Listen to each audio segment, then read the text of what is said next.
일본 아베 총리의 지지율이 바닥을 찍고 있는 현재 불꽃처럼 떠오른 일본 정치계의 샛별들이 있습니다. 한 명은 한국 네티즌들도 존경을 표하는 젊은 일본 정치인이고, 또 다른 한 명은 자국에서도 입을 열기만 하면 일본 국민들 속이 터지는 젊은 일본 정치인입니다. 자세히 알아보겠습니다. 현재 일본의 아베 정부는 세계적으로 힘든 시기를 겪고 있는 와중에도 자국민들의 감염 사실을 공개하기 꺼려하고 있습니다. 그 이유는 한국의 국정농단 사태와 맞먹는 벚꽃 스캔들, 사학재단 스캔들 등 초대형 스캔들이 연이어 터져나오고 있기 때문인데요. 이러한 사태들을 덮고 다시 일본인들을 우민화시키려면 도쿄올림픽과 같은 메가 이벤트로 대중의 시선을 돌려야 하기 때문입니다. 이러한 아베 정부의 후진적인 정치가 이루어지고 있는 가운데 현재 홋카이도 도지사로 있는 스즈키 나오미치라는 인물이 화제입니다. 일본 정치 역사상 최연소 광역단체장인데요. 이 도지사는 중앙정부의 지침을 완전히 무시하고 홋카이도 내에 있는 모든 학교에 휴교령을 내리고 비상사태까지 선포했기 때문입니다. 홋카이도에서 독단적으로 휴교령을 내리면서 일본 국민들의 민심이 동요하자 아베 정부는 어쩔 수 없이 전국 휴교령을 내리게 됩니다. 그러자 일본 국내에서는 정치 인생 38년 경력의 아베 총리보다 홋카이도 도지사 스즈키 나오미치의 행정력이 훨씬 우월하다며 여론은 이 도지사에게 주목하기 시작했습니다. 스즈키 나오미치는 전형적인 편모 가정의 흑수저 출신인데요. 대학에 진학하고 싶었지만 돈이 없어 진학을 못하고 공무원 생활을 하면서 야간 대학에 다니며 어렵게 학업을 마쳤다고 합니다. 도쿄도청에서 공무원 생활을 하던 도중 27살 무렵에 유발이라는 도시로 파견을 가게 되는데요. 이 도시는 홋카이도에 있는 1960년대까지 석탄 채굴로 엄청나게 번창한 도시였지만 일본의 정책이 석탄에서 석유로 바뀌면서 재정이 흔들리기 시작했는데요.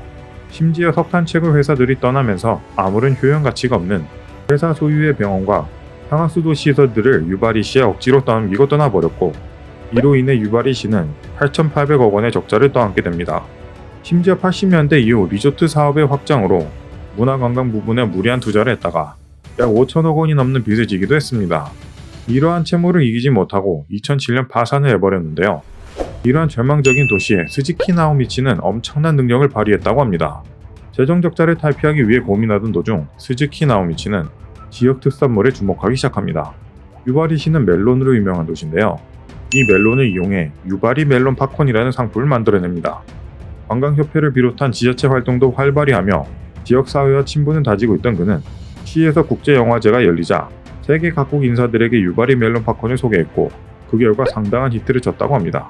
하지만 이것만으로는 죽어있는 시를 살릴 수 없다고 판단한 그는 일본 총무성에 시의 상황을 면밀히 보고하는데요. 심지어 중앙정보 고관들의 차에 동승하여 열정적으로 20분간 설명한 일화는 큰 주목을 받기도 했습니다. 후에 도쿄로 돌아갈 때 일개 말던 공무원에게 많은 시민들이 시청으로 나와 노란색 손수건을 흔들며 꼭 다시 돌아오라고 했다는 일화는 일본 내에서 유명합니다. 이런 민심을 읽은 스즈키 나오미치는 과감한 선택을 하게 되는데요. 2010년 공무원에 퇴직하고 2011년 유바리시 시장 선거에 나온 것입니다. 무소속으로 출마하여 당시 민주당, 공명당, 다함께당의 추천을 받은 강력한 후보 이지마 유카리를 누르고 당선이 됩니다. 이후 대선에 성공하여 재직하던 중 홋카이도 도지사 선거에 출마하였고 도지사에도 당선이 됩니다. 2020년 현재 세계적으로 힘든 이 시기에 스즈키 나오미치가 다시 한번 주목받는 이유는 아베 정권에 대한 반역 때문인데요. 이번 아베 정부는 현 상황에 대해 검사 자체를 거부하며 사태를 최대한 묻기 위해 혈안이 돼 있습니다. 이러한 중앙정부의 지침을 완전히 무시하고 2월 25일 스즈키 나오미치는 홋카이도에 있는 모든 학교에 휴교령을 내리고 마스크를 쓰고 기자회견을 열어 비상사태를 선포하며 외출을 자제할 것을 요청합니다. 한 일본 기자가 어떤 법적 근거를 가지고 이런 행동을 하느냐는 질문에는 법적 근거는 없지만 국민의 생명이 가장 중요하다는 말을 하는데요. 일본에서는 절대 찾아볼 수 없는 참 정치인의 모습에 아베 정부는 어쩔 수 없이 휴교령을 내리게 됩니다. 당시 스즈키 나오미치의 유튜브 기자회견은 실시간 시청자가 수만 명에 달했는데요. 이로써 스즈키 나오미치는 전국적인 지지를 받게 되었다고 합니다. 아직도 지역구를 세습하고 국민을 자신들이 다스리는 백성 정도로 생각하는 일본의 정치에서 이런 인물이 나왔다는 것은 정말 놀라운 일입니다. 이에 반해 젊은 나이에 다음 총리로도 거론되는 또 한 명의 정치인이 있습니다. 바로 자유민주당 소속의 고이즈미 신지로인데요. 세습 정치에 찌들어 있는 일본 정치답게 고이즈미 신지로도 그 자리를 세습했습니다. 그의 아버지는 바로 전 일본 총리였던 고이즈미 주니치로입니다. 고이즈미 신지로는 금수저 출신의 미국 명문대 출신으로 아버지 주니치로가 은퇴를 하자 아버지의 지역구를 세습하며 정치인이 되었는데요.